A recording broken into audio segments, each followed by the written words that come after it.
ایک دفعہ کا ذکر ہے، ایک گاؤں میں ایک لکڑہارا رہتا تھا۔ لکڑہارا عاصم اپنی بیوی بسمہ اور اپنی بیٹی فضا کے ساتھ ایک جھونپڑی میں رہتا تھا۔ لکڑہارا جنگل سے لکڑیاں کاٹ کر بیچتا اور اسی سے اپنے گھر کا گزر بسر کرتا تھا۔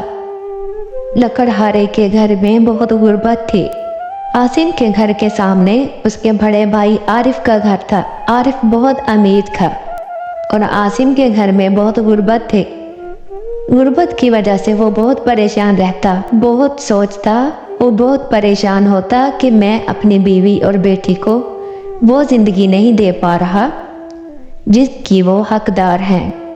ایک دن عاصم کی بیٹی اپنے بابا سے بولتی ہے، بابا، میں نے سائیکل لینی ہے، مجھے سائیکل لا کر دو۔ عاصم بولتا ہے، ٹھیک ہے بیٹا، میں لے کر دے دوں گا۔ عاصم اپنی بیٹی سے یہ بات بول کر پریشان ہو جاتا ہے کہ میں اپنی بیٹی کی یہ خواہش کیسے پوری کروں۔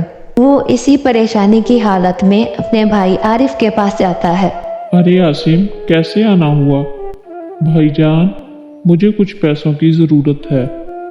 میں نے اپنی بیٹی فضا کے لیے سائیکل لینی ہے، مجھے آپ کچھ پیسے ادھار دے دیں۔ ارے نہیں، تمہیں آج کل کے حالات معلوم ہے نا، میں تمہاری مدد نہیں کر سکتا۔ عاصم یہ بات سن کر بہت مایوس ہوتا ہے اور گھر واپس آ جاتا ہے۔ کچھ دنوں بعد ایک فقیر عاصم کے بڑے بھائی عارف کے گھر آتا ہے اور عارف سے بولتا ہے، مجھے بھوک لگی ہے، کچھ کھانے کو دو۔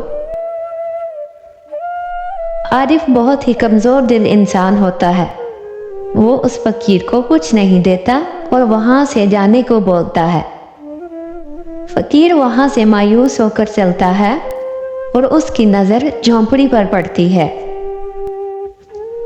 وہ عاصم کی جھونپڑی پر دستک دیتا ہے۔ عاصم باہر آ کر فقیر سے بولتا ہے، جی فرمائیے۔ فقیر بولتا ہے، مجھے بھوک لگی ہے، مجھے کچھ کھانے کو دو۔ عاصم اندر جا کر اپنی بیوی بسمہ سے بولتا ہے، فقیر کو بھوک لگی ہے، ہمیں انہیں کچھ کھانے کے لیے دینا چاہیے۔ بسمہ کھانا لے کر فقیر کے پاس جاتی ہے۔ فقیر کھانا کھا کر بہت خوش ہوتا ہے اور انعام کے طور پر عاصم کو ایک تھیلی دیتا ہے۔ عاصم وہ تھیلی لینے سے انکار کرتا ہے۔ فقیر بولتا ہے، بیٹا، یہ تمہارا انعام ہے، اسے انعام کے طور پر رکھو۔ یہ بات کہہ کے فقیر چلا جاتا ہے۔ عاصم جب وہ تھیلی کھولتا ہے تو وہ تھیلی ہیروں سے بھری ہوتی ہے۔ عاصم اور بسمہ دونوں بہت خوش ہوتے ہیں۔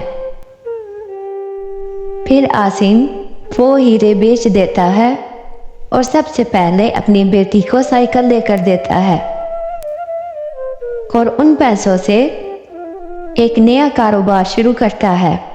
شاید یہ دونوں بھائیوں کا قدرت کی طرف سے ایک امتحان تھا جس میں عارف ناکام ہوتا ہے اور عاصم کامیاب ہو جاتا ہے۔